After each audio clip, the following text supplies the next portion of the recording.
Bienvenidas, compañeras, compañeros, a esta nueva emisión de Alternativas. Héctor Juliano, este querido amigo argentino, experto en temas de la deuda, con una larga experiencia en el tema, en los temas fiscales, en los temas económicos, en los temas financieros. Nuevamente ha tenido la gentileza de aceptar nuestra invitación, ahora para afrontar temas teóricos. Para aquellos que no estén al tanto, Héctor tiene 12 tomos, tiene un libro gratuito que ustedes pueden acceder en el internet. Voy a ponerles ahorita inclusive la, mm, las direcciones, ¿no es cierto? Aquí está la primera, seguramente están viendo ahorita. Aquí está el canal de YouTube de Héctor. Aquí está, en cambio, el libro, el acceso al libro en el que ustedes pueden bajarse toda esta información, sobre todo para aquellos que están investigando, que están haciendo tesis, ¿no? Y acá arriba está, este de aquí es el canal de YouTube con una cantidad de conferencias, inclusive sobre historia económica, sobre historia mundial, que vale la pena que ustedes tengan presentes. Así es que, aprovechando la gentileza de Héctor, ahora vamos a dedicarnos a trabajar algunos temas de una versión totalmente distinta del mainstream, una versión totalmente distinta de esta teología. Samir Amin, un querido amigo, conocido sociólogo y economista marxista recientemente fallecido, él solía decir que en el occidente no hay un monoteísmo, sino el maniteísmo. Y entonces la doctrina subyacente y subconsciente que la mayoría de la gente trabaja, aunque no haya jamás asistido o leído un libro de teoría económica, es la neoliberal, es la de Milton Friedman, es la teoría cuantitativa. Y justamente Héctor nos va a plantear una versión alternativa que le ha trabajado a lo largo de muchos años. Muchísimas gracias, Héctor, y bienvenido. Bueno, recíprocamente, Pedro, yo mi agradecimiento por tu invitación, saludos a los oyentes y no quiero exagerar en el sentido de que yo no me dedico a la docencia, sí a la investigación y en lo posible hacer lo más claro que pueda sobre los resultados de mis estudios, ¿no? Este tema es un tema bastante amplio, así que me vas a ayudar a ordenarlo, Lo hacemos. por aquello que no parezca claro a los oyentes. Pero yo diría que para entrar en materia hay que hacer una diferenciación fundamental. La gente no tiene la culpa, confunde economía y finanzas, cuando son dos cosas diferentes. Son dos enfoques distintos, son dos mundos diferentes. Esto es importantísimo tenerlo ahora presente porque existe una economía física o real y una economía monetaria o especulativa que se rigen por pautas diferentes. Esto es importante tenerlo presente, porque si no la gente cree que son la misma cosa, que hablar de finanzas y economía. ¿En qué consiste la diferencia fundamental? En que la economía se concentra en el análisis de los problemas de inversión, de producción, de comercialización de bienes y servicios. Mientras que las finanzas, en cambio, se concentran en la parte especulativa del arbitraje entre tipos de cambio, tasas de interés, valores monetarios, futuros, etcétera. ¿Me explico? Una se refiere a las cosas y el otro se refiere a los arbitrios. Las cosas son la producción diaria. La economía estuvo pensada y concebida inicialmente para eso, para analizar la teoría y la realidad económica de la vida física o real. Las finanzas, en cambio, se rigen hoy en día como una ciencia propia, se denomina ciencia de las finanzas. Y es notable, el principio fundamental de las finanzas es el valor tiempo del capital. ¿Qué significa eso? Que es un concepto fundamental, es una divisoria de aguas. La idea de valor tiempo de capital es que cuando nosotros hablamos en términos económicos, suponemos el valor de la moneda constante, ¿verdad? Yo, para poner un ejemplo, voy a hacer una inversión, voy a levantar una fábrica o voy a hacer un emprendimiento.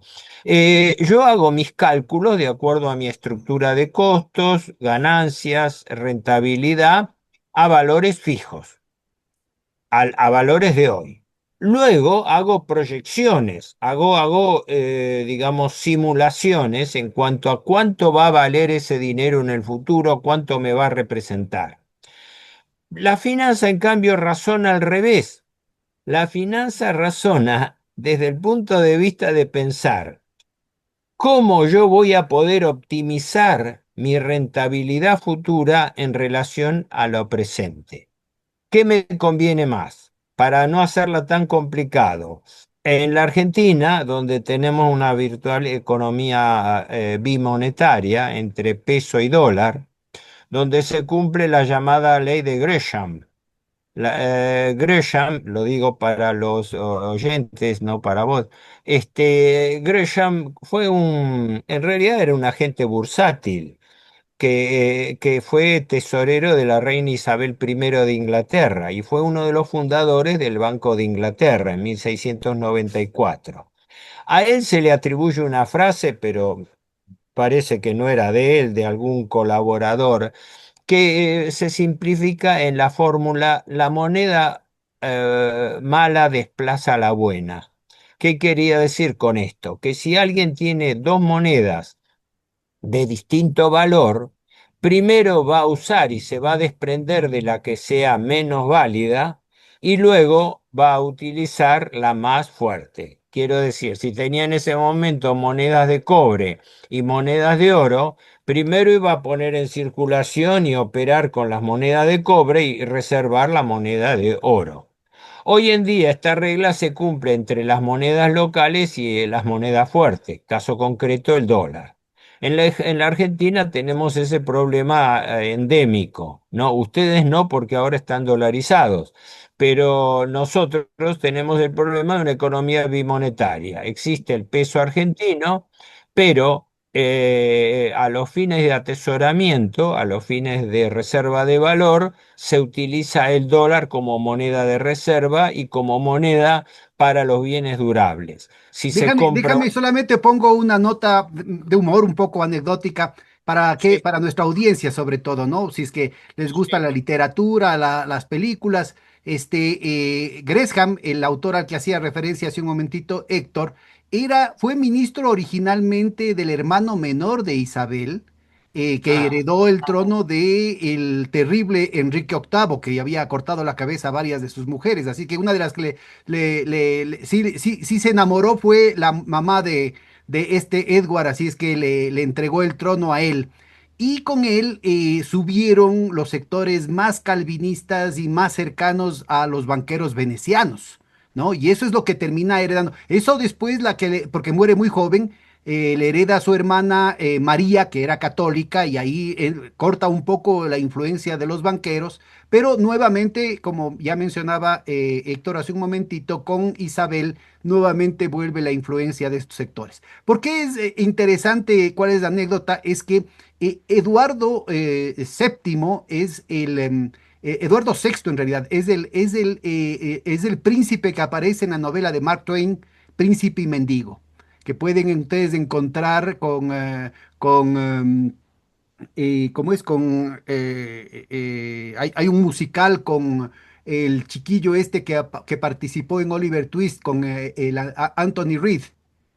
Vaya, se me fue el nombre, Mark Lester, Mark Lester. Entonces podrían ver la película, ¿no? Para que más o menos se ubiquen de estos temas así que podrían parecer muy áridos, pues al contrario, eran llenos de intriga y suspenso. Y como les estoy mencionando, no solamente era un problema de teoría económica, sino de agentes secretos y de una cantidad de agentes de influencia que involucraban temas pasionales, temas parecido a lo de Epstein. Epstein no es nada nuevo porque ya le hicieron a Enrique VIII le hicieron justamente un Epstein que tenía directamente en el gabinete, ¿no? Que además era monje franciscano y que se encargaba de ser su asesor sexual en estos temas. Bueno, el paquete de lo sexual, igual que ahora con Epstein, ¿no es cierto?, estaba vinculado a determinados a consejeros económicos o financieros, para ser exactos, aprovechando tu diferenciación.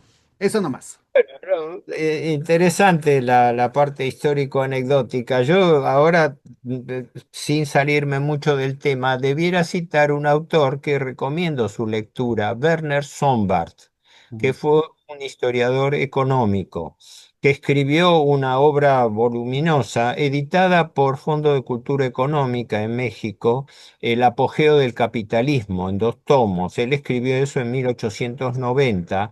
Es prácticamente la obra cumbre que explica, pero explica documentalmente cómo fue el proceso de concentración económica del capitalismo en la segunda revolución industrial, ¿no?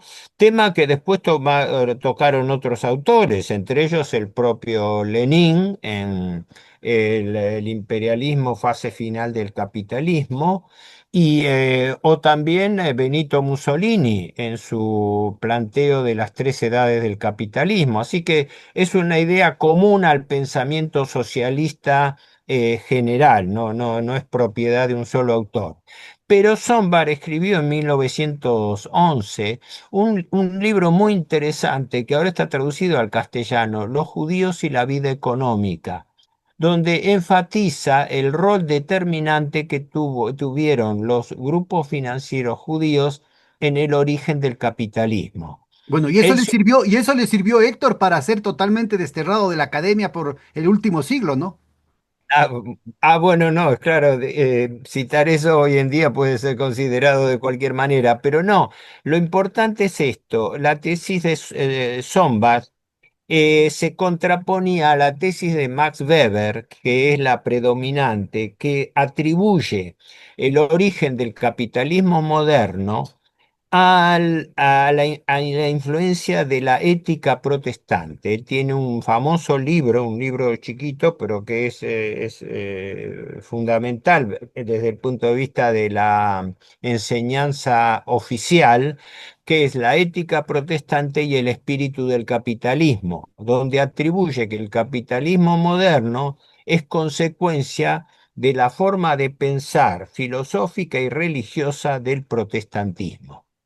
En cambio, Sombart corrige a Max Weber. Weber diciéndole que en realidad los protestantes habían tomado esas ideas básicas del pensamiento judío, fundamentalmente de la Biblia hebrea y del principio, esto es importante tenerlo presente porque es el que rige en la época actual, el principio teológico de que la riqueza es un don de Dios.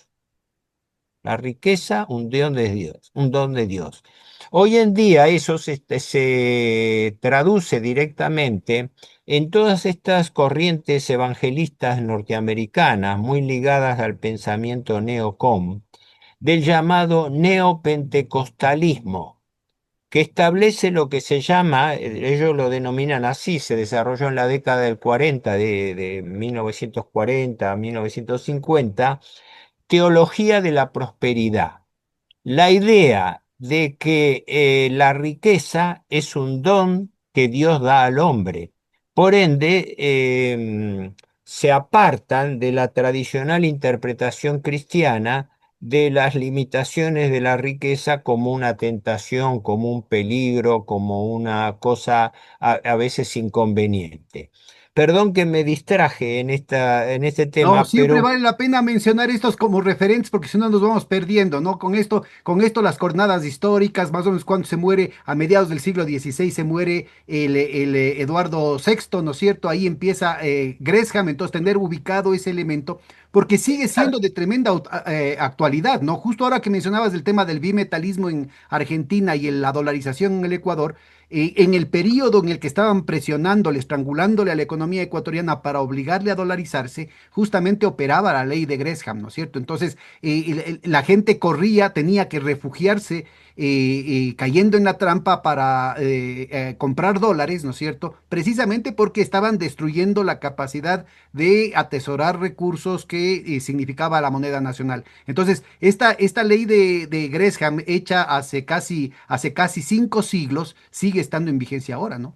Sí, sí, en la Argentina rige en este momento, atenuada con una expectativa de estabilización como fue la convertibilidad de los 90, pero con perspectivas muy negativas porque el gobierno Milei, como dice la expresión, está haciendo agua, es decir, está desviándose muy gravemente de las metas pautadas porque no vamos a tocarlo acá, pero creo que lo hablamos. El gobierno Milei ha fracasado en sus metas económicas y financieras y en este momento en la Argentina hay un panorama de incertidumbre muy grave, tanto financiero, económico como político. Bueno, Pero para entender cuáles son las raíces de tu diagnóstico, ¿no es cierto? Continuemos con esta diferenciación entre la economía real y la financiera.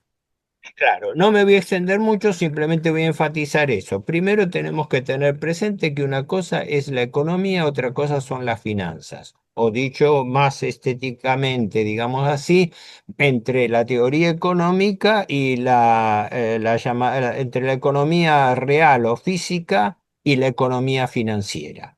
A quien le interese, quien investigó mucho esto, vos lo habrás conocido, habrás oído de sus obras, fue Lyndon LaRouche. Lyndon LaRouche fue una persona que influyó mucho en mí en ese sentido, porque fue el gran expositor de esta diferencia entre la economía monetaria y la economía físico-real. Y él elaboró una teoría sobre la base de lo que él llamaba la función de desplome, que era lisa y llanamente la idea de que la finanza está creciendo por encima del sostén de la economía física. De tal manera que él era partícipe de la teoría catastrófica del capitalismo moderno, en el sentido de que los derivados y las operaciones monetarias financieras no estaban desbocadas y no podían ser controladas por la economía real, por lo cual daba un augurio pesimista, ¿no? Es lo que ahora estamos viviendo con la financiarización de la economía.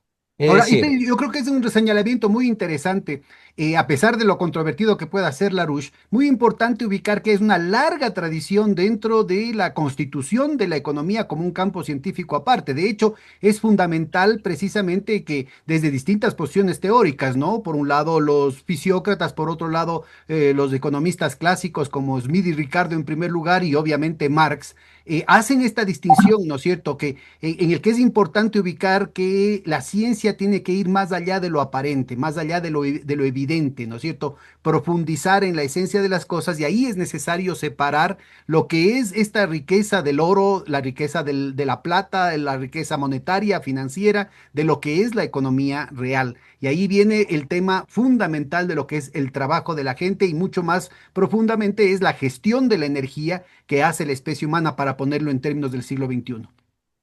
sí, bueno, yo adelanto la idea, he hablado muchas veces sobre este tema. El gran problema de nuestra época es que la finanza está matando la economía. Así es. Esta es la Y este es síntesis. un punto crucial porque inclusive en algunas corrientes marxistas, ¿no es cierto? Sobre todo las más posmodernas, las más noveleras, ¿no es cierto? Se ha olvidado estos elementos fundamentales que durante siglos marcaron el desarrollo de la economía y el debate en economía, incluyendo a ricardianos del siglo XX como es Rafa, y sectores del post-keynesianismo, sectores de la economía heterodoxa. Se olvidaron de todo eso con el cuento de la economía del conocimiento, con el cuento de la economía postindustrial. Claro, Entonces dice, no, la economía real, eso era antes. sí, Ahora, ¿no es cierto?, aparece nuevamente el tema de la finanza como una fuente de valor propia, independiente del esfuerzo de la gente, independientemente de la economía real, independiente de los flujos energéticos. Y esto inclusive hay gente marxista. Yo recuerdo en la Universidad Central, nido supuestamente de marxistas comidos del cuento de aquella vieja tesis, ¿no es cierto?, totalmente digamos, el paradigma de la economía vulgar de decir decir que es el padre, la madre tierra, el padre capital, y entonces cada cual iban sumando, ¿no? Que es justamente lo que Ricardo estaba criticando a todos los economistas anteriores y hasta el propio Smith, ¿no es cierto? De que no es que cada cual va sumando las cosas y que cada cual recibe lo que se merece, sino que al contrario, hay una fuente única del valor, ¿no es cierto? Y el dinero lo que hace es expresar esta situación, sobre todo en el momento de la distribución. Pero la distribución no puede darse sin que haya primero la producción. Yo no soy de formación marxista, pero objetivamente reconozco valores dentro del pensamiento de Marx como de otros autores, ¿no? Fundamentalmente el principio de la concentración económica, que es un aporte marxista, que el capitalismo librado a su propio poder, a su propio mecanismo, tiende a la concentración de la economía cada vez en menos manos. Bueno, eso es una verdad objetiva, la haya dicho Marx o la haya dicho quien sea, pero también es cierto que Marx habló de la plusvalía económica, pero omitió la plusvalía financiera, que es más importante y más grave que la plusvalía económica. Bueno, mira, no le vamos, yo voy a privilegiar lo tuyo, voy a morderme la lengua, solamente señalo rapidito porque obviamente tenemos visiones distintas, pero es importante oírte lo que tú quieres, lo que tú has elaborado, ¿no? Solamente ponerte como referencia el hecho de que no, al contrario, Marx dice cualquier forma de plusvalor, es decir, la renta de la tierra, las tasas de interés y las ganancias de los banqueros, las ganancias de los comerciantes, todas necesariamente tienen que salir de la plusvalía extraída en la producción al trabajador. O sea que siempre relaciona esa situación. Entonces, el límite último es la capacidad que se da en la economía real.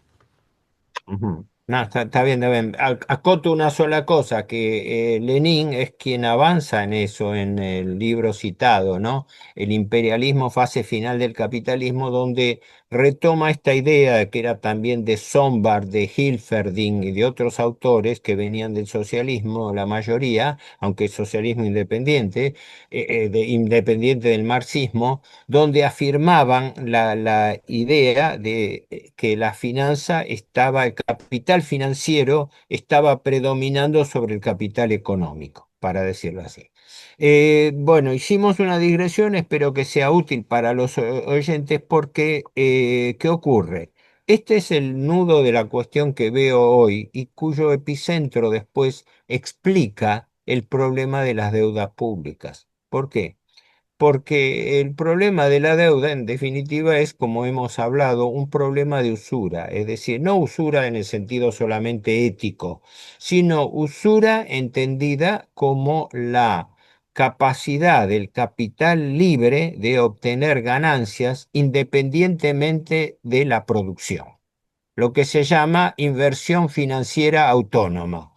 Yo gano dinero, pero no aplicado a la actividad productiva, sino gano dinero por el arbitraje especulativo que hago. Por ejemplo, el arbitraje clásico entre tipo de cambio y tasa de interés, que es la base de lo que se llama carry trade o bicicleta financiera, dicen acá, a través de los cuales grandes fondos de inversión especulativos, dinero libre, dinero puro, por así decirlo, no ligado a la actividad productiva, puede trasladarse, puede tener una movilidad inmediata y obtener ganancias no de la producción, sino del canje o especulación que se hace con otros valores, ¿no? ¿Qué me conviene más? ¿Depositar dinero a interés, comprar acciones en bolsa o comprar moneda extranjera, especulando con rotación de valores? Todo eso es independiente de la economía física o real. Y sin embargo, hoy en día es el factor más determinante. ¿Por qué? Por el desplazamiento de capitales. Yo recuerdo que, mira, hace mucho tiempo, en la década del 80, John Kenneth Galbraith, lo becas, un hombre que bueno, escribió una treintena, una cuarentena de libros, realmente era un hombre, pero además realista, un hombre de la economía realista, Él advertía ya en su momento, década del 70, del 80, el peligro de la movilidad de capitales, porque decía que esa movilidad de capitales, lo que hoy en día está de moda en la globalización financiera, permitía que grandes masas de dinero se desplacen de un lugar a otro con rapidez muy grande, ahora es automática, es diaria, es instantánea, ¿no? Vivimos en lo que yo llamo la época de la bilocación del dinero. Hay visto que se define la bilocación, quien crea o no, incluso la iglesia lo acepta, ¿no? Como la aptitud de una cosa o persona de estar en el mismo tiempo en dos lugares diferentes. Bueno, hoy en día tenemos lo que llamo la bilocación del dinero. Ejemplo, un operador bursátil en Buenos Aires termina su jornada diaria y, bueno, antes de cerrar su escritorio y su computadora, hace la transferencia de dinero de Buenos Aires a la bolsa de Singapur, que está en las antípodas y trabaja a contrahorario de la Argentina. Transfiere el dinero a la bolsa de Singapur, cierra su equipo, cierra su oficina, se va a descansar, se va a divertir, etcétera, y ese dinero trabaja, bursátil o financieramente, trabaja en Singapur durante la noche. Cuando al día siguiente el hombre abre la computadora de vuelta, pide la retransferencia de ese dinero, de tal manera que se produce la operación inversa. Quiere decir que en la misma fecha cronológica, ese dinero estuvo rindiendo utilidades en dos lugares distintos del planeta. Este es muy, Es, muy interesante. Me estoy aguantando la sonrisa porque muy a tu pesar, estimado Héctor, ¿no es cierto? Si Marx estuviera vivo, inmediatamente hubiese adoptado el término este de bilocalización. Él escribe con muchísimo humor, precisamente haciendo referencia no solamente a la literatura, no solamente a los desarrollos de la narrativa o de la teoría mística, digamos, de la teoría religiosa, sino de la literatura gótica que en ese momento todavía no se desarrollaba. Es decir, antes de que Bram Stoker hable escriba Drácula, ¿no es cierto? Él ya hablaba del ajá. vampirismo del capital, ¿no? Él hablaba del fetiche del capital. Mira, todo lo que estás planteando tú es muy importante porque lo coge del tema de la magia, ¿no? El tema del fetichismo. Bueno, es una coincidencia porque yo he leído, no es que soy especialista, pero he leído y valoro la obra de Marx.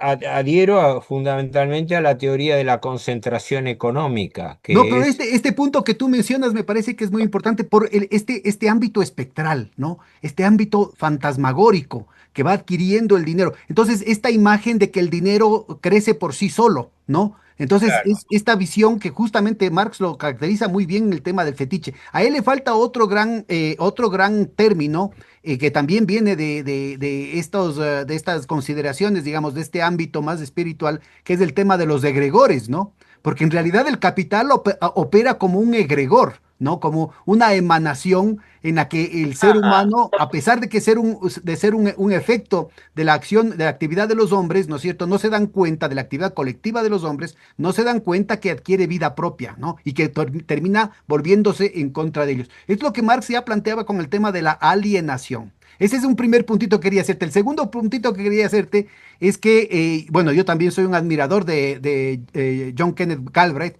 pero además su hijo James fue lector de mi tesis de doctorado en Estados Unidos, así es que tenemos por ahí una relación también. Sí, sí, sí. Ahora me hiciste acordar de algo más, también corto para no dispersarnos mucho, de que me acuerdo en una de las tantas cosas que he leído, pero en un reportaje que le hacían, donde Galbraith advertía sobre los peligros de la movilidad del dinero, que entonces no se hablaba de la palabra globalización, como desequilibradores de los mercados, y hacía una observación muy importante que al final esta liberalización de los mercados iba en contra de la economía porque la mayoría del desplazamiento de los capitales no iba a inversión extranjera directa, es decir, no iba a nuevas inversiones, sino que la entrada de capitales se producía fundamentalmente para comprar empresas locales, quiere decir a eliminar competencia. Y él señalaba la paradoja, Galbraith, de que esta liberalidad con que los países estaban permitiendo la movilidad de los capitales, incidía negativamente en la economía porque en lugar de venir inversiones productivas, venían inversiones financieras o bursátiles, que no venían a crear empresas, a transmitir, aunque sea conocimientos, ciencia, tecnología aplicada a los negocios, sino que venían a comprar competencia, venían a comprar empresas locales para eliminar competencia. Esto es un tema muy importante. Podríamos estar hablando, creo, días enteros sobre las diferencias entre finanzas y economía, pero no sé si cubrí este primer Sí, capítulo. yo creo que esta tesis tuya de la bilocalización es crucial en lo que acabas de explicar, ¿no? Porque lo mismo se podría hablar de la bilocalización con la plata que uno, por ejemplo, deposita en el banco, ¿no es cierto? Y que aparece, está registrado como que es un depósito mío, o sea, mi plata está ahí en el banco, pero uno no se da cuenta que esa plata los bancos están dándole 2 y 3 veces la vuelta, no solamente aquí, sino en otras partes del mundo. A eso iba a llegar. Lo que ocurre en materia local. Bueno, en la Argentina, no sé si en todos los bancos centrales del mundo, pero peor todavía, se otorga una rentabilidad a los depósitos bancarios, de tal manera que el dinero que queda depositada en caja de un banco al fin de la jornada, pese a que teóricamente no da ningún rendimiento, le devenga un interés al banco hasta la jornada de apertura siguiente. Esto es un problema que empezó con la cuenta de regulación monetaria en la década del 90 del siglo pasado y que se continuaba ahora con la política de pases y letras de tesorería bancaria. Pero no lo compliquemos para los espectadores. Con esto, aunque tendría otras cosas que decir, quería afirmar la primera idea diferencial. La, la necesidad de tener conciencia sobre las diferencias de la naturaleza entre finanzas y economía. Y si no entendemos eso, no entendemos nada de lo que está pasando en el mundo actual, porque en el mundo actual la economía financiera está no solamente subordinando, sino que está estrangulando y está matando la economía productiva o real. Lo estamos viendo en la práctica, lo estamos viendo en la Argentina, lo estamos viviendo bajo la administración Milei, donde la economía está en recesión económica. Hay caída del consumo, caída de la producción, empleo, cierre de empresas, etcétera. ¿Cuál es el negocio que va a la cabeza de la rentabilidad? El negocio financiero bancario. Bueno, Y con cualquier parecido con el Ecuador es pura coincidencia, Héctor, en el Ecuador y en el resto del mundo. Lo y que en el pasa es que mundo. Argentina se da en una escala verdaderamente escandalosa, porque las tasas de interés en la Argentina, que las tasas de colocación de deuda están en el 35-40%, son un múltiple de la tasa internacional, cuando las tasas internacionales están en el orden del 5%, digamos así. Así que es una cuestión de grado, pero es también un problema de forma en cuanto al mecanismo. Entonces, este tema que decía yo, es importantísimo tenerlo presente porque el que no entiende esta gran diferencia entre la operatoria financiera y la operatoria económica, no entiende la naturaleza de los problemas económicos financieros de Déjame hoy.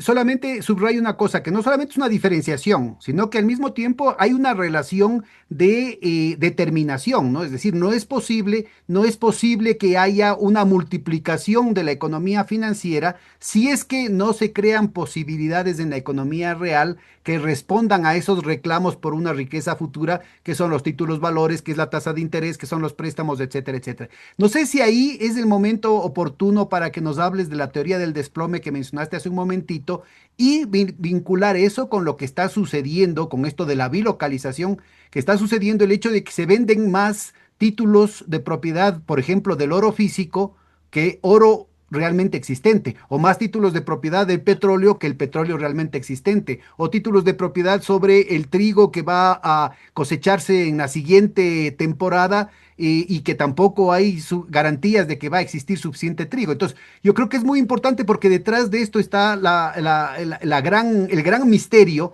de que, por ejemplo, OpenAI las empresas del señor Musk o Palantir, ¿no es cierto? Han venido vendiendo sus acciones a unos precios pero estratosféricos, a pesar de que la empresa en términos reales ha venido arrojando pérdidas por los últimos 10, 15 años, ¿no es cierto? Entonces, cuéntanos un poquito esta discrepancia que me parece que es muy, muy importante para entender lo que está pasando en el mundo ahorita.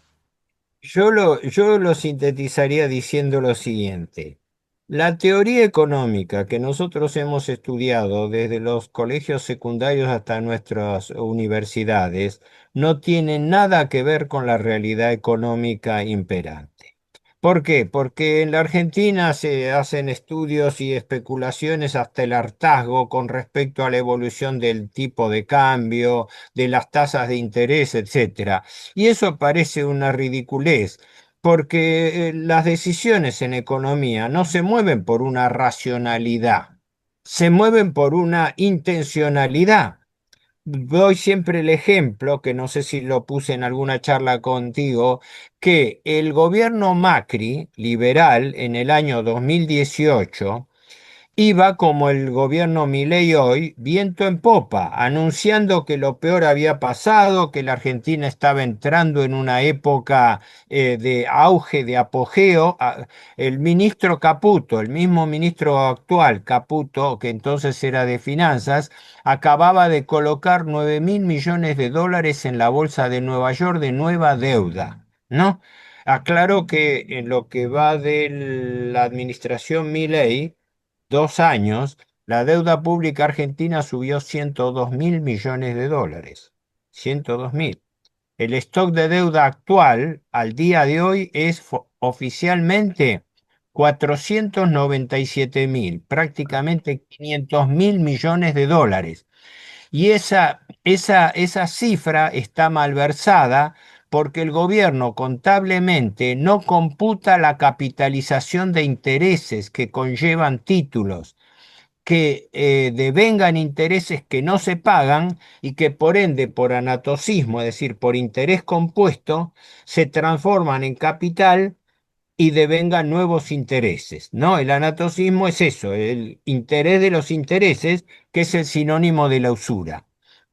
Creo que lo hemos hablado contigo alguna vez, Así es. pero ahora quería volver a este tema de que establecida la gran divisoria de aguas entre finanzas y en economía, ¿qué es lo que está pasando en los campos inmediatos de la finanza y de la economía?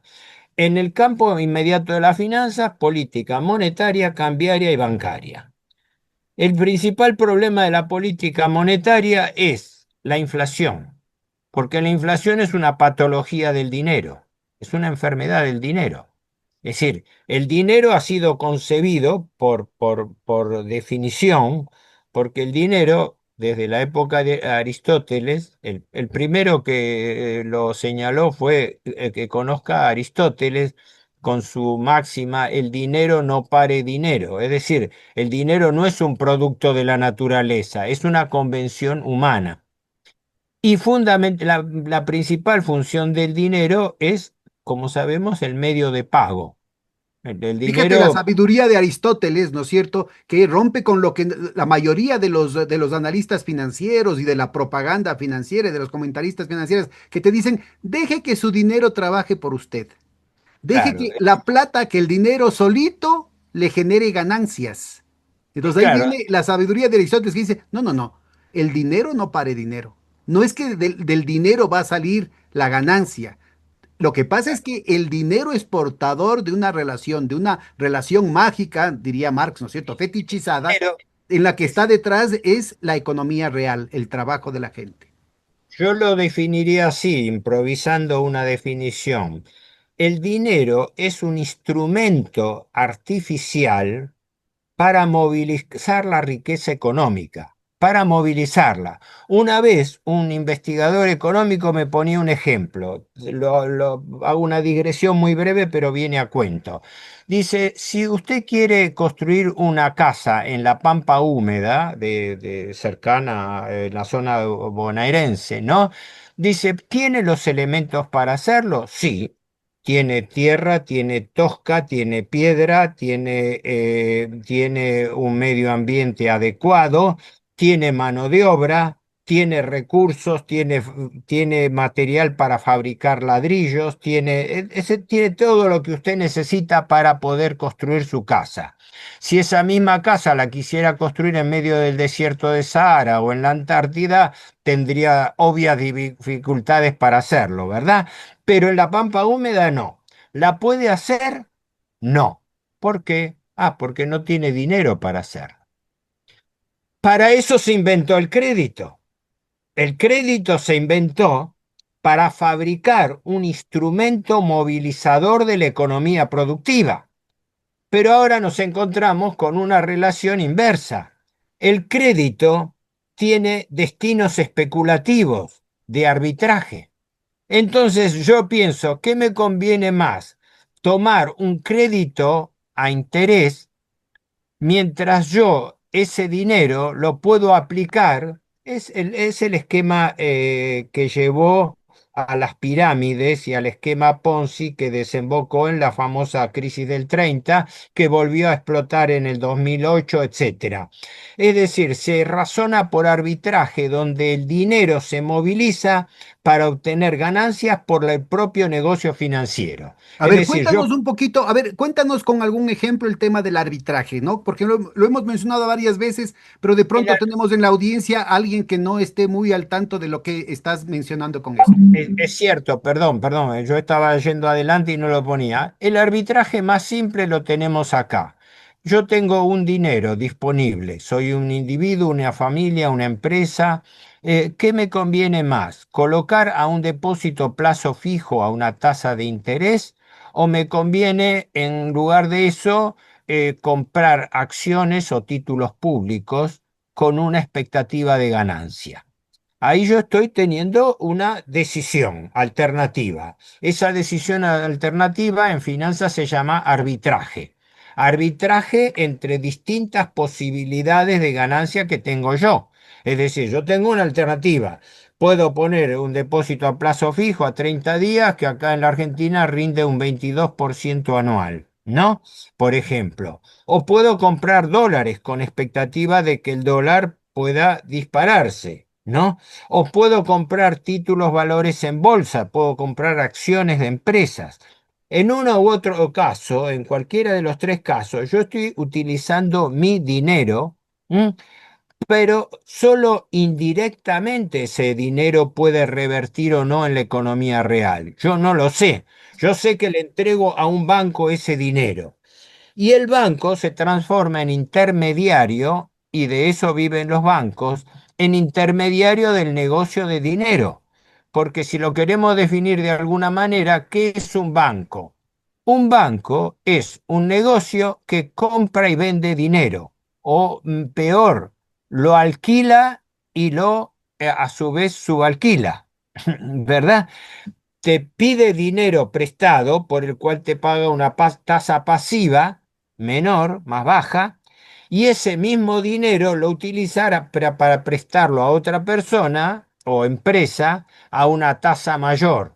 Y el diferencial de tasas entre la activa del préstamo que da y la pasiva del depósito que compensa da la rentabilidad bancaria.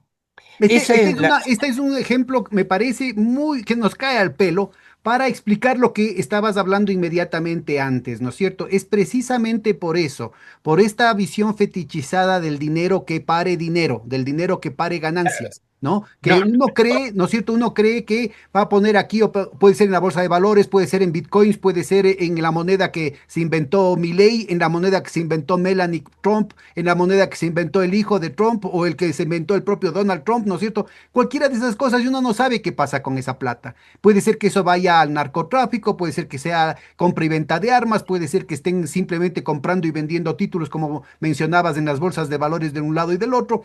Todo eso es el carry trade, todo eso es la bicicleta financiera, todo eso son mecanismos de arbitraje que nos ya, llevan a una situación, y acabo con esto nomás, Héctor, que era lo que estabas hablando hace un momentito, a la gran tragedia, que no es un tema personal, no es un tema anecdótico, sino que países muy ricos como Ecuador, como Venezuela, como Perú, como Colombia, como Argentina, ¿no es cierto? Son países muy ricos, llenos de gente con ganas de trabajar, con tierras, con recursos ahí desperdiciados, ¿no es cierto? Y que al mismo tiempo están fugando capitales, o sea que ni siquiera es que le falta el capital. El problema es que la gente que quiere trabajar no encuentra trabajo.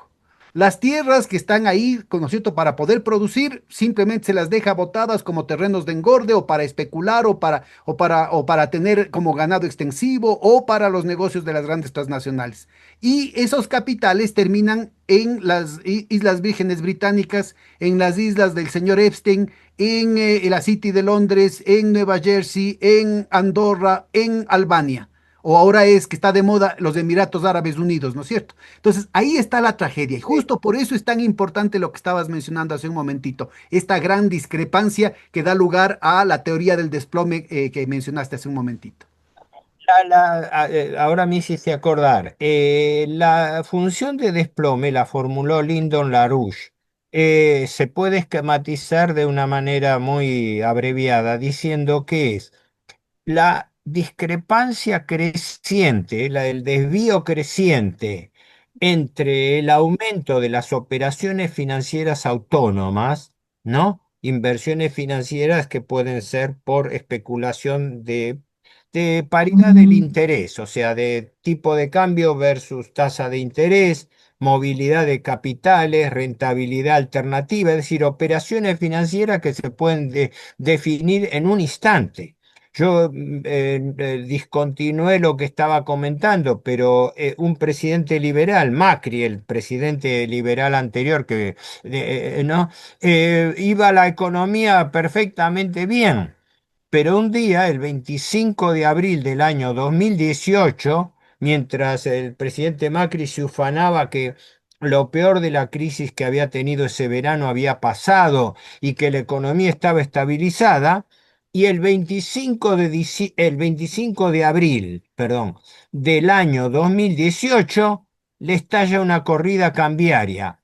Porque ese día, en un solo día, a las 11 horas de la mañana, un banco multinacional, el Morgan Stanley, le retiró un dinero, letras que tenía 24 horas, le retiró entre 800 y 1.000 millones de dólares en un día. Y atrás de él, atrás del Morgan Stanley, otros dos fondos, el Fidelity y el Boston, y no sé si también el PIMCO, fondos de inversión especulativos de los Estados Unidos, retiraron en total del Banco Central argentino 1.472 millones de dólares en un día. Eso provocó una disparada del tipo de cambio, una corrida, la corrida se disparó y se trasladó a los precios, y un gobierno que 24 horas antes estaba ufanándose de haber estabilizado la economía, tuvo una corrida cambiaria.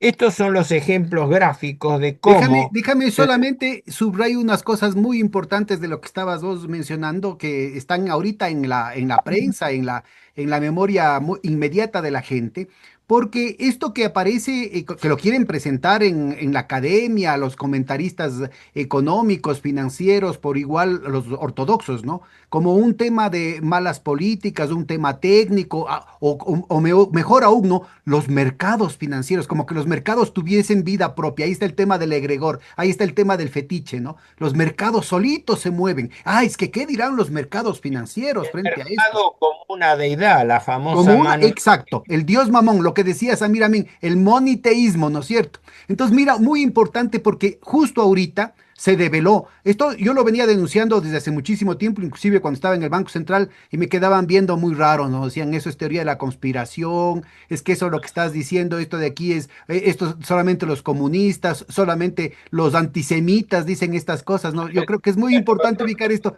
porque acaba de confesar el ministro de Tesoro, Scott Bessent, acaba de confesar de que una movida similar provocaron en contra de Irán para reventar el sistema financiero iraní.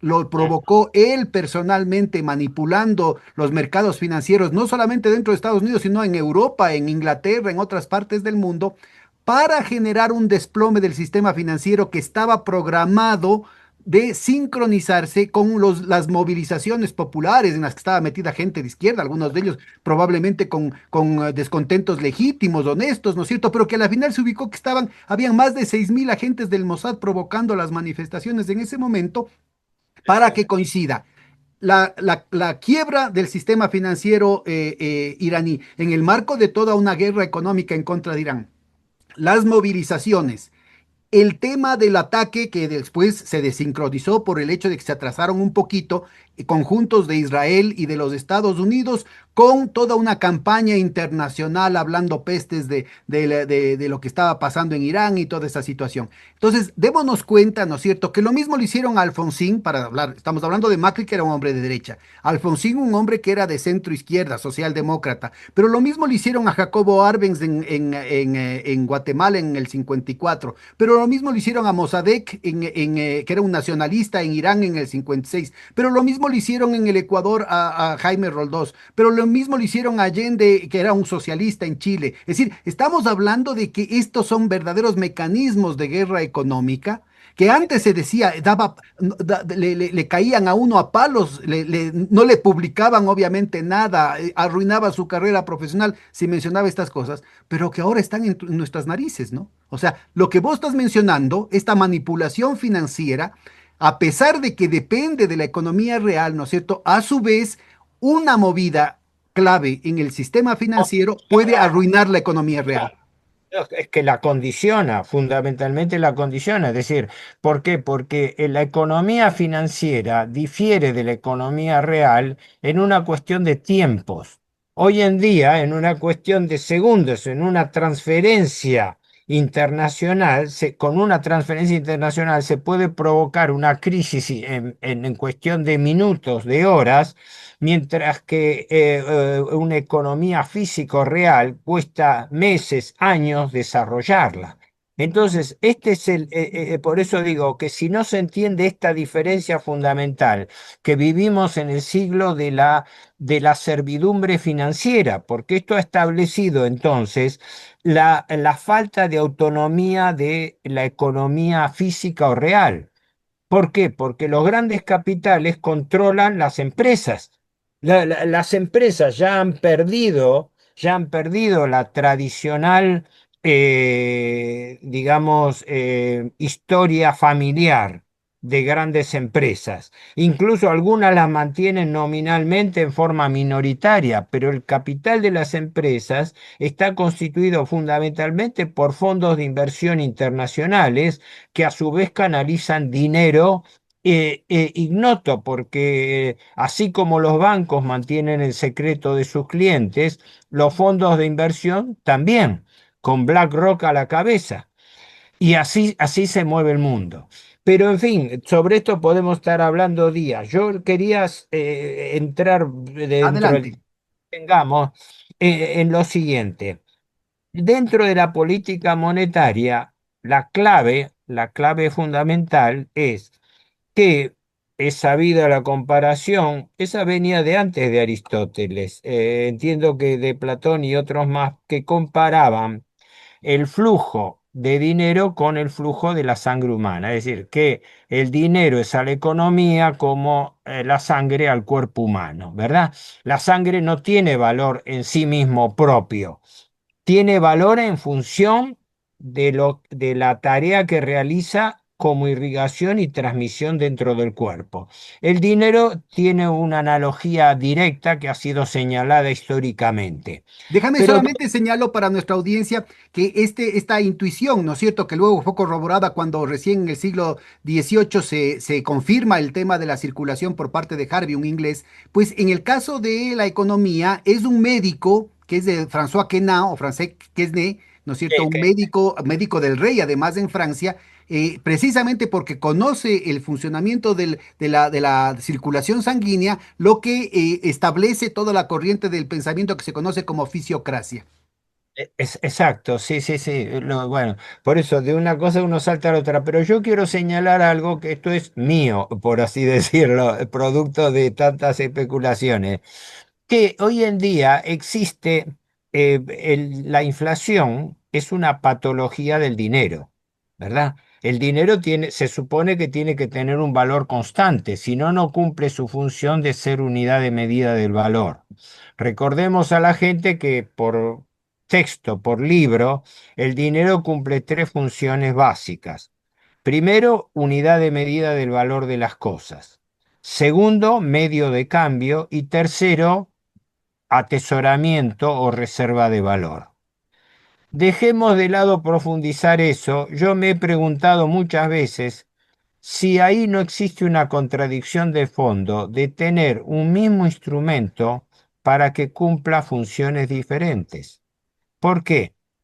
Porque la unidad de medida del valor está subsumida en el medio de pago. Las funciones 1 y 2 estarían unificadas, porque yo no puedo utilizar un medio de pago si la unidad de medida del valor varía. Pero por otro lado, tengo que ese mismo instrumento que yo utilizo como medio de pago es también un medio de atesoramiento. Entonces me he preguntado, ¿podría pensarse en un sistema financiero que diferencie moneda de uso corriente para como medio de pago de moneda que sea para atesoramiento? Lo dejo como inquietud. ¿Por qué? Porque la idea de una moneda paralela que ha tenido distintas variantes, desde Silvio Gesell, germano-argentino, o que acá llaman Silvio Gesell, ¿no? En realidad el apellido de alemán es Gesell, ¿no? Hasta la experiencia de Hjalmar Schacht con las letras MEFO en Alemania, que también movilizaban dinero que no existía. En consecuencia, hay distintas experiencias en el mundo y hay distintas ideas que tienden a afirmar esto, de que el valor del dinero podría llegar a disociarse porque cumple dos funciones distintas. Y tenemos la duda, ¿es consistente en todos los casos que usemos un mismo instrumento, la moneda, para dos funciones distintas?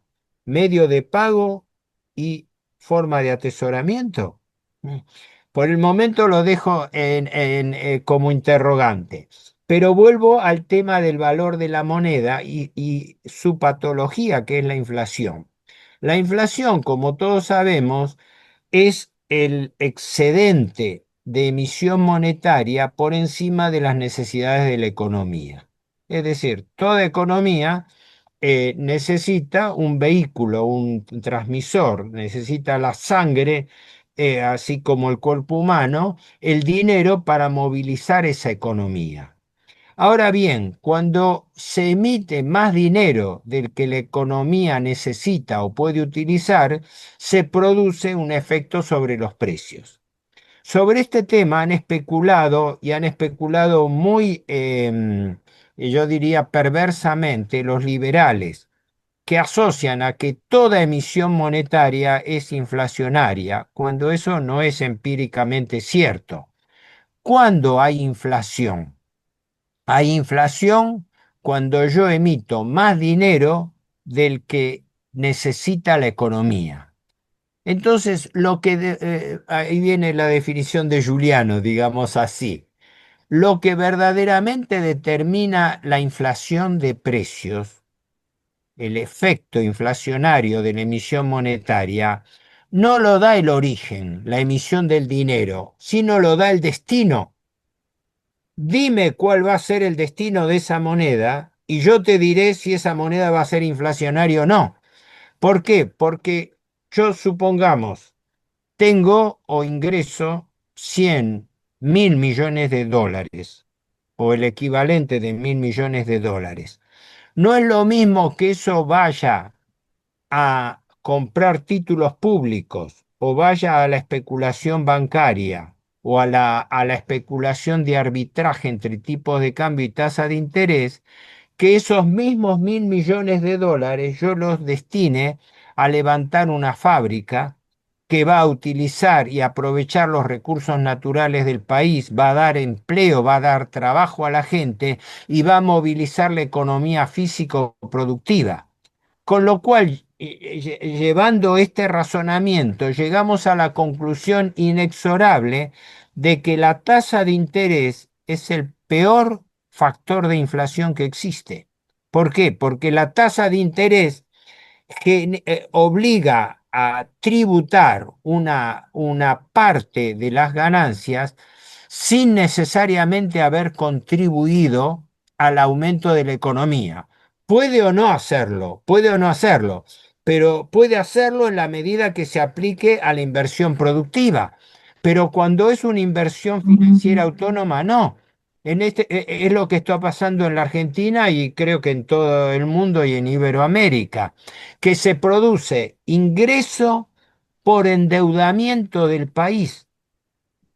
Ese dinero endeudado va al flujo financiero a especular con el arbitraje de títulos públicos por tipo de cambio y tasa de interés, y el producido se traslada al exterior, a sus países de origen, por la operatoria de carry trade. Es decir, nos estamos endeudando, la Argentina se sigue endeudando mientras la salida de capitales al exterior está aumentando. Déjame un ratito, te subrayo para nuestra audiencia estas dos contribuciones importantísimas que hace Héctor este momento. La primera, la última, ¿no es cierto? Retomemos ese punto que me parece que es fundamental. Si es que esa deuda, o sea, esa plata que se pide prestado para después pagar un interés de antemano sin saber a qué se destina esa plata, no está destinada a aumentar el tamaño de la torta, lo que hace esa cuota de interés que tiene que pagarse es una especie de tributo precapitalista, de tributo arcaico, que lo que hace es reducir las condiciones de vida de la gente y las condiciones de producción de la nación. Primer punto. Segundo punto, explica en la explicación que nos está dando Héctor, está planteando una vinculación de esto con lo anterior, que es el hecho de que no tiene que entenderse el problema, primero en términos cuantitativos, la teoría cuantitativa del dinero, mientras más, si es que hay más dinero, hay más inflación necesariamente, primero eso no es cierto, y segundo, no es por las fuentes, o sea, no es por el origen, porque normalmente lo que dice es, es que es el gobierno el que emitió el dinero y por eso hay inflación. No, es por los usos, es por el destino. Si es que ese dinero va a aumentar el tamaño de la torta, no tiene por qué haber inflación. Aumenta el Claro. tamaño de la torta, hay más producción, hay más empleo, hay más riqueza, no tiene por qué haber inflación. En cambio, esto está totalmente fuera de los textos que vemos en la academia y de la teoría que, aunque ni nos enteremos, está en la cabeza de la mayoría de la gente. Y agrego algo también en línea con lo que estabas explicando. La ecuación que tiene que, para mí, cumplirse forzosamente para que la economía tome un carácter natural, sano, es que la tasa de rentabilidad operativa, la tasa interna de retorno, la tasa de ganancia, lo que Keynes llamaba la eficacia marginal del capital, tiene que ser superior a la tasa de interés. Dicho en buen romance, yo no voy a tomar un préstamo para levantar una empresa si el préstamo voy a tener que pagar una tasa de interés superior a la tasa de ganancia que yo voy a tener con la empresa, porque entonces no me conviene. Y hago el negocio que está ocurriendo en la Argentina y en gran parte del mundo, en que la inversión es inversión especulativa autónoma. Claro, me conviene a mí comprar títulos públicos y los títulos públicos los compra el Estado. Por esos títulos públicos paga tasa de interés y la tasa de interés presiona sobre los precios, sobre la inflación. Así que el mismo Estado que dice estar tratando de evitar la inflación, la está generando a través de la deuda, porque la tasa de interés es el principal factor de inflación. Y la economía financiera pesa sobre la economía real. No sé si hay un libro que la autora falleció, era norteamericana, Margaret Kennedy, que escribió un libro en el cual profundiza ese problema de la el costo financiero que está dentro del sistema de precios. Porque resulta que cuando nosotros tomamos la estructura de precios, pensamos enseguida cómo se determina el precio de un bien con la estructura de costos de insumos que yo le coloco a ese producto, materia prima, insumos, mano de obra, gastos, etcétera, más una tasa razonable de ganancia. Pero notablemente, las empresas nunca visualizan el costo financiero que hay en la estructura de costos. Hablamos de costos contables y económicos, pero no computamos el costo financiero. Ese libro de Margaret Kennedy sobre el dinero incursionaba nada menos que en Alemania para estimar el costo financiero que tenían las tarifas de los servicios públicos. Es claro, porque hay productos cuyo costo financiero puede llegar al 30 o al 40% de su costo total, que viene por ese motivo. Y Ahora, la mira, premisa. este es un tema crucial para América Latina porque nos han obligado, nos han torturado durante décadas, ¿no es cierto? Obligándonos, sobre todo después de la crisis de la deuda externa del 1983, obligándonos a subir las tasas de interés para bajar la inflación. Y como vos estás mencionando, ¿no es cierto? En la realidad, si se suben las tasas de interés, aumentan los costos y aumentan los precios. Entonces es totalmente contraproducente. Es un perfecto círculo vicioso inducido instaurando la deuda. Por eso yo he hablado muchas veces, lo vuelvo a repetir continuamente, los países no se endeudan porque necesitan.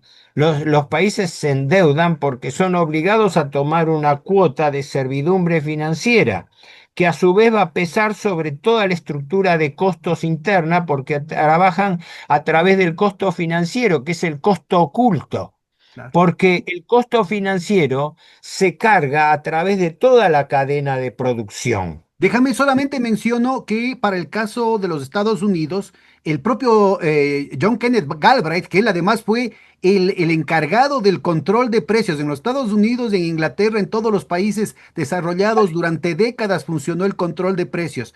Galbraith fue el encargado del control de precios durante la Segunda Guerra Mundial, entonces sabía perfectamente de lo que estaba hablando, y él escribe un libro precisamente sobre el dinero en el que sostiene esta tesis, ¿no? Que es totalmente contraproducente aumentar las tasas de interés para controlar la inflación, como dice la teoría monetarista ortodoxa.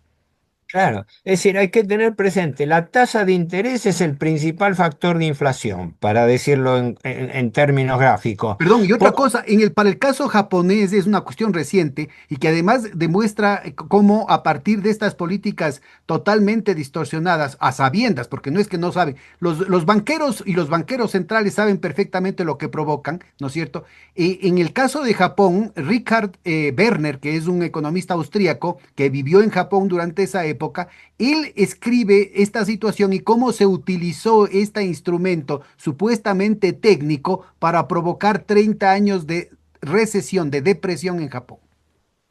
Claro. Sí, es el estrangulamiento. Volviendo a la comparación física, es el debilitamiento de la economía, así como se produce con una succión de sangre del cuerpo humano, que provoca debilitamiento en el cuerpo. Bueno, también el cuerpo económico se debilita por la imposibilidad de disponer del dinero necesario para la economía. Por eso la relación importante. Acá un profesor a quien yo conocí, falleció hace muchos años, el doctor Walter Beberage Allende. que fue uno de los precursores de la crítica contra la deuda pública, porque en el año 1952 escribió una tesis sobre el peso del servicio de la deuda en el gasto público. Año 1952.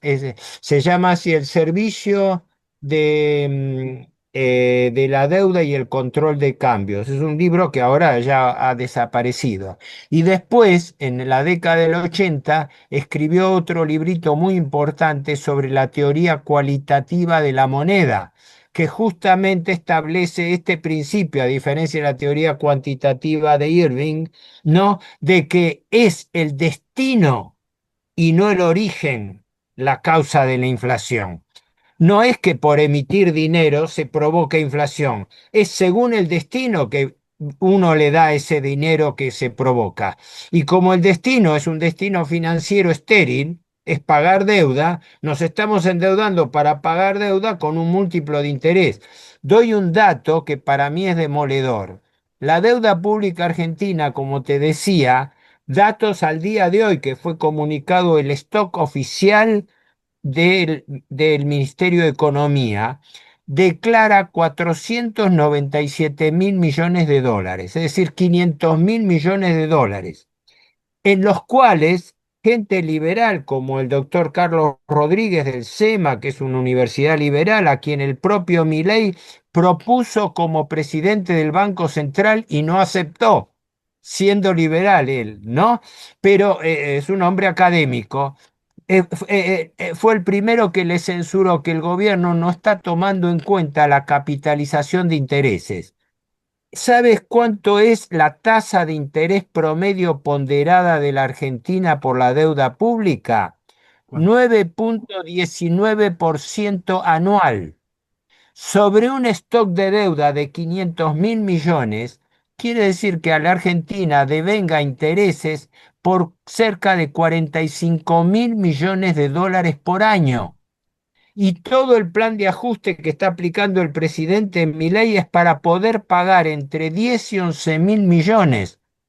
¿Qué pasa con los 30 y pico mil millones restantes? Se capitalizan por anatocismo, es decir, se capitalizan los intereses, pero el gobierno no registra esa capitalización de intereses. La oculta con el aparente pretexto de que se van a computar contablemente a la fecha de vencimiento de la obligación, como quien dice, pateando para adelante la aparición del registro contable. Y entonces la deuda está subiendo más de lo que el gobierno declara. Y es posible que ese mismo mecanismo lo estén llevando a cabo otros países de Iberoamérica y del mundo, con lo cual se está ocultando el aumento de la deuda por capitalización de intereses. Todos los problemas son convergentes. O sea, de lo que Por está eso, hablando ahorita Héctor, para ponerlo en temas que hemos conversado acá en Ecuador, es deuda para pagar la deuda. Es decir, se endeuda solamente para pagar los intereses de la deuda, con lo cual la deuda, por más que se paga, nunca decrece. es claro, bueno, lo hemos tenido noticia hoy a la mañana. El Fondo Monetario le otorga un desembolso a la Argentina de 1.000 millones de dólares. Ah, muy bien. ¿Y para qué lo destina? No, para que le pague al propio fondo, porque el gobierno Milei ha contraído una deuda de 20.000 millones de dólares más. Macri había contraído por 45 millones. En este momento la Argentina le debe al Fondo Monetario Internacional 57.000 millones de dólares. Es el principal deudor del fondo. El 35% de la cartera de crédito del Fondo Monetario Internacional está prestado a la Argentina.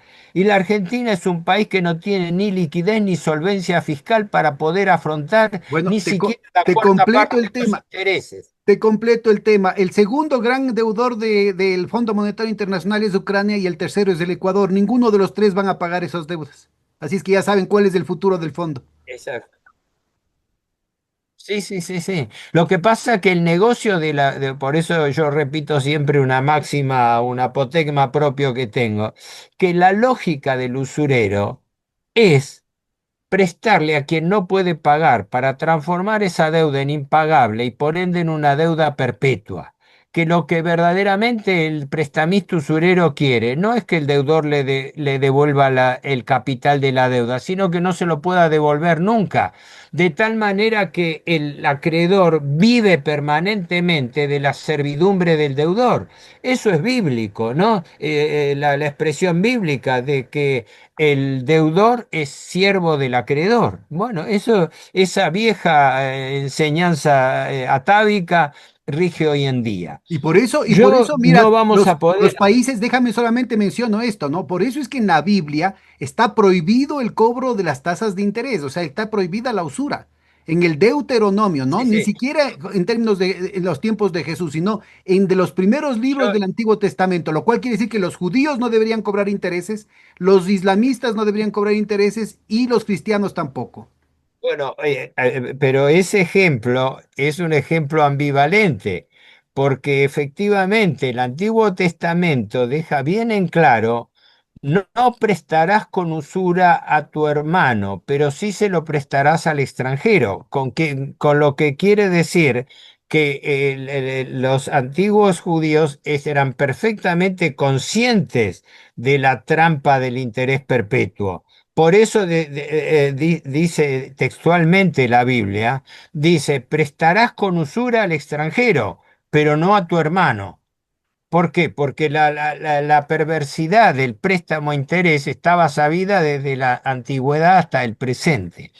Bueno, podríamos dedicarnos, no sé, estar 3 días seguidos hablando de ese tema, pero lo único que sí quiero que quede claro es que hay, así como digo, todo lo importante es secreto en el mundo y en la vida económica, es este problema de que el principal problema, que es la usura, está presente en el mundo moderno, pero está siendo ocultado.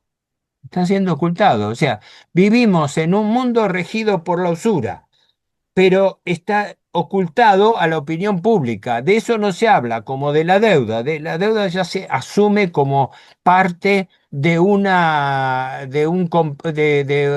constante asumida en materia de finanzas públicas, siendo que la deuda es el principal rubro del gasto público. Ahora, ¿cómo enlazo? Porque creo que no vamos a llegar a tiempo a desarrollarlo No hay todo. problema, Héctor. Nos podemos volver a reunir de aquí a unos 15 días, a unos 3 semanas, de acuerdo a tu disponibilidad para continuar. Lo importante es que esto de aquí, que son ideas nuevas, queden claras para la audiencia. Yo creo que has hecho una verdadera hazaña pedagógica porque lo que ha quedado muy claro, lo que se ha alcanzado a hablar está muy claro. Está, no sé si te disponemos mucho tiempo. Yo lo que se podía hablar Unos es 10 sobre, minutos más ahora y lo vemos el resto la siguiente vez. abrevio algunas ideas sobre la política financiera que, repito, comprende 3 grandes capítulos: política monetaria, política cambiaria y política bancaria, donde las notas salientes son: la de la política monetaria es el dinero afectado por la patología de la inflación, y la inflación generada por la dependencia financiera del destino del dinero. Tenemos inflación porque el dinero no va a la economía productiva para desarrollarla, sino va para retroalimentar el negocio financiero, que fundamentalmente revierte en el negocio del carry trade, la paridad del interés, la tasa de interés combinada por el tipo de cambio. El segundo capítulo es la política cambiaria, dentro del área monetaria impuesta del dólar como moneda universal, que es lo que en este momento está en tela de juicio, porque en este momento el problema de fondo que ha estallado en el mundo es Estados Unidos interviniendo militarmente, como pasó ya con Irak y con Libia, porque los países tratan de comercializar sus materias primas en monedas diferentes al dólar, de tal manera que los commodities puedan comercializarse, comprarse y venderse en otras monedas que no sean dólares. Bueno, Irán está vendiendo en yuanes su petróleo a China, y ese es uno de los factores determinantes de la agresión estadounidense, no de la israelí. La israelí tiene otro carácter porque en este momento Israel y Estados Unidos son una misma cosa desde el punto de vista político internacional. Pero es importante tenerlo presente, cómo la política cambiaria se enlaza con la política de interés. ¿Por qué? Porque el arbitraje entre tipo de cambio y tasa de interés es la clave de todo, es la clave del carry trade. Claro, vengo con dólares, los traduzco a pesos, los coloco aquí a tasa del 35 o 40% y puedo salir con la misma estabilidad cambiaria y preferentemente con un atraso cambiario y me llevo una ganancia en dólares con una tasa de interés que es el múltiplo de lo que yo podría obtener en los Estados Unidos. Es el negocio redondo. Eso es lo que impide que la Argentina, que es un país rico, esté en este momento teniendo un nivel del 35% de pobreza y esté viviendo en un estado de recesión económica. Esto simplificándolo. Y el tercer capítulo es el de la política bancaria, donde los depósitos primero, están manejados a través del el sistema de encaje fraccionario, por el cual los bancos pueden crear dinero. Y esta es una diferencia fundamental. Es decir, cualquier negocio, cualquier empresa, nadie puede vender más de lo que tiene o lo que produce. Los bancos no. Los bancos pueden prestar más dinero del que tienen. Y es lo que hacen a través del multiplicador bancario. ¿Por qué? Porque basándose en una probabilidad estadística, utilizan el dinero multiplicando el crédito a sus clientes sobre la base de depósitos que no respaldan esos préstamos. Incluso el sistema de encaje fraccionario se sostiene gracias a la garantía estatal, porque en definitiva el garante de última instancia es el Estado. Se cacarea mucho con respecto a la libertad, al libre juego de oferta y demanda a través de la empresa privada, pero cuando llega un momento que hay una corrida cambiaria, los bancos son salvados por el Estado como ya lo hemos visto en la crisis del 2007-2008. ¿Por qué? Porque los bancos, en definitiva, tienen la garantía del Estado. ¿M? Dentro de una economía privada, el garante de última instancia del sistema financiero termina siendo el Estado. A ver, este es un Esto punto que valdría la pena que subrayes porque para nuestra audiencia hay que ir más despacito con este tema. Este es un punto crucial. La versión generalizada, la que está en los libros de texto, pero insisto, inclusive si la gente de a pie nunca ha leído un libro de macroeconomía o de economía monetaria, nunca le ha leído a Friedman, nunca le ha leído a ninguno, nunca ha leído al Fondo Monetario o al Banco de Basilea, el punto es que tiene en la cabeza esta idea de que los bancos son una especie de bodegas en los que la gente pone ahí su plata, sus ahorros, los bancos los reúnen bonito y después van prestando. Entonces solamente pueden prestar la plata que han logrado reunir, los ahorros que han logrado reunir. Entonces el ahorro es igual a la inversión porque la cantidad de ahorros es primero y después, sobre la base de lo que se logra reunir de ahorros, se puede prestar. Resulta ser que la operación real de los bancos es al revés. No solamente que es esta situación misteriosa, ¿no es cierto?, fantasmagórica de la bilocalización a la que hacía referencia Héctor hace un momentito, sino que los bancos de la nada crean el depósito, prestan, creándole un depósito al que fue a pedir el crédito en el banco, ¿no es cierto? Y una vez que los bancos le dieron el préstamo, ese rato el que pidió el prestado está haciendo el depósito en el banco que aparece en el balance como que hubiese sido hecho al mismo tiempo. Esto es muy la, importante. claro, la idea central, la idea eje es una sola, que la gente entienda que algo importantísimo, que los bancos crean dinero, dinero secundario, que la emisión de dinero no es solamente una facultad del Estado, sino también una facultad delegada impropiamente a los bancos. Los bancos no debieran prestar más dinero del que realmente tienen. Tendrían que hacerse ellos responsables en forma proporcional o directa de los préstamos que recogen, con lo cual cambiaría toda la lógica bancaria. Y eso está sostenido a través del sistema de encaje fraccionario. Pero el garante de última instancia del encaje fraccionario es el Estado. Entonces, desde ese punto de vista, tiene lógica, como rigió muchas veces, que los depósitos sean nacionalizados. Si el responsable de última instancia es el Estado, entonces que los bancos actúen con su función de intermediarios para recoger y otorgar crédito, Cuéntanos de pero no esas que sea experiencias, por favor, Héctor. Tú has trabajado mucho la historia de eso, pero hay distintas gobiernos con distintas ideologías en distintos momentos de la historia que han hecho esto que tú le mencionas como nacionalización de los bancos, pero que también podría ser el equivalente a obligarles a los bancos a tener una reserva del 100% y no solamente de una fracción de eso, ¿no es cierto? Cuéntanos de la experiencia, por ejemplo, de Perón. Cuéntanos de otras experiencias en otras partes del mundo para que nuestra audiencia más o menos ubique de lo que se trata. de otras partes del mundo, honestamente no puedo hablar. De la experiencia peronista que fue en la época del primer gobierno peronista. El gobierno peronista fue entre 1946 y 1955.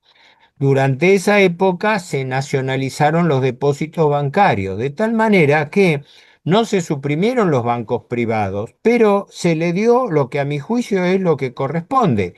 ¿El banco qué es? ¿Cuál es la función de un banco? Ser intermediario en el manejo de dinero, recibir, captar depósitos y otorgar créditos. Esa es la función de un banco.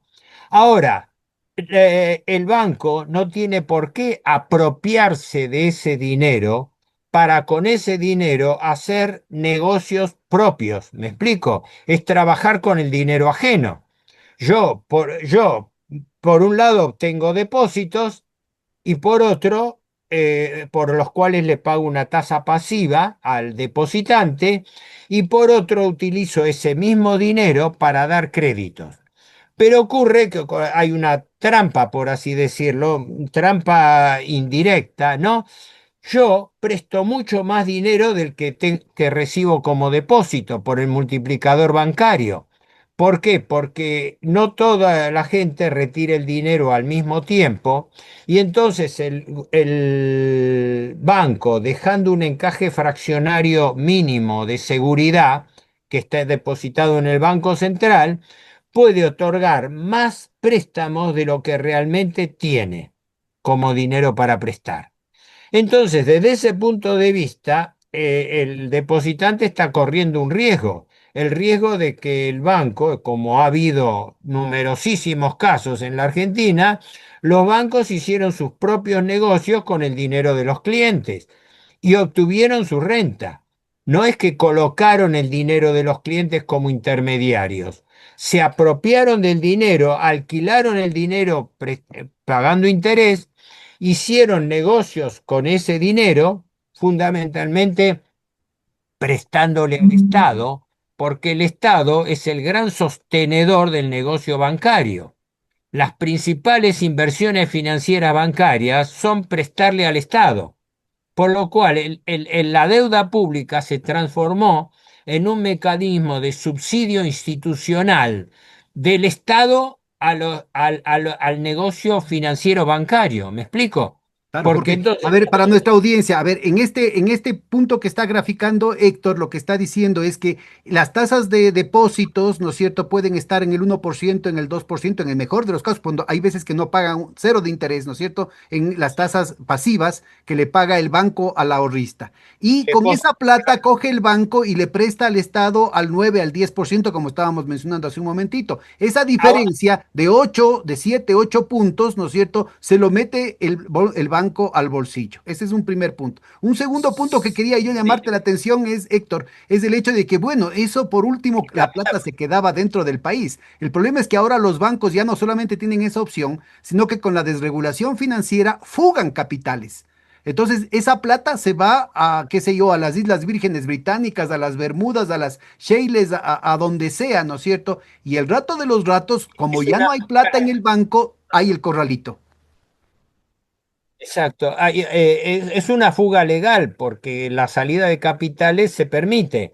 ¿Por qué? Porque yo compro títulos públicos argentinos acá en pesos, en Buenos Aires, los puedo transferir esos títulos, que son títulos en dólares que compro en pesos argentinos, los puedo transferir a Nueva York, a la banca de Wall Street, y venderlos en dólares en la banca de Wall Street.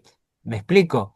De tal manera que esa es la esencia del negocio del carry trade que ha prosperado. Ahora se lo están diciendo a los gritos al presidente Milei. Resulta que el negocio que más se potenció, aparte de los rubros, ahora fundamentalmente los tres rubros productivos tradicionales proveedores de divisas, el agro, los hidrocarburos con el fracking en la zona de Neuquén, sobre todo en el yacimiento de Vaca Muerta, y la minería argentina. Tres rubros cuyo control está en manos de grandes empresas multinacionales que exportan materia prima. Es decir, estamos primarizando la economía mientras el comercio y la industria están en recesión, despidiendo gente y a la vez reduciendo las ventas por caída del consumo. ¿Por qué? Por efecto inflacionario. De tal manera que se da una recesión económica acompañada con un boom de especulación financiera, donde cabe la pregunta y la respuesta de rigor.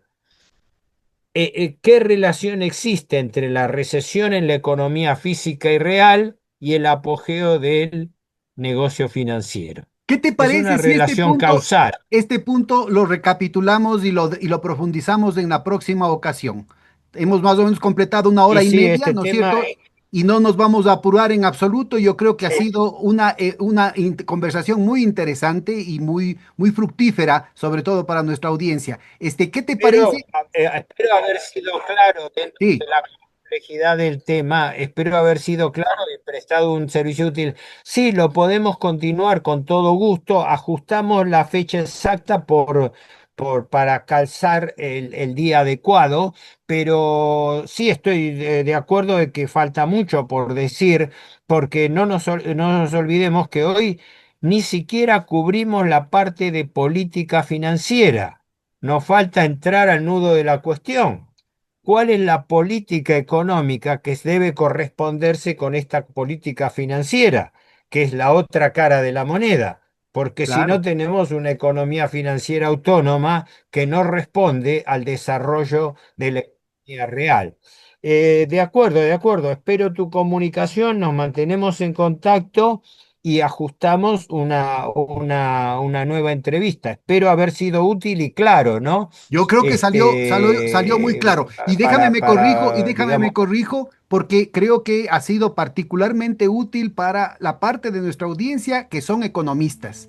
Porque a los que les resulta más difícil, a quienes nos resulta más difícil, es a los economistas a los que nos lavan el cerebro en las universidades. Muchísimas gracias y hasta la próxima, Héctor. Muy gentil. suerte.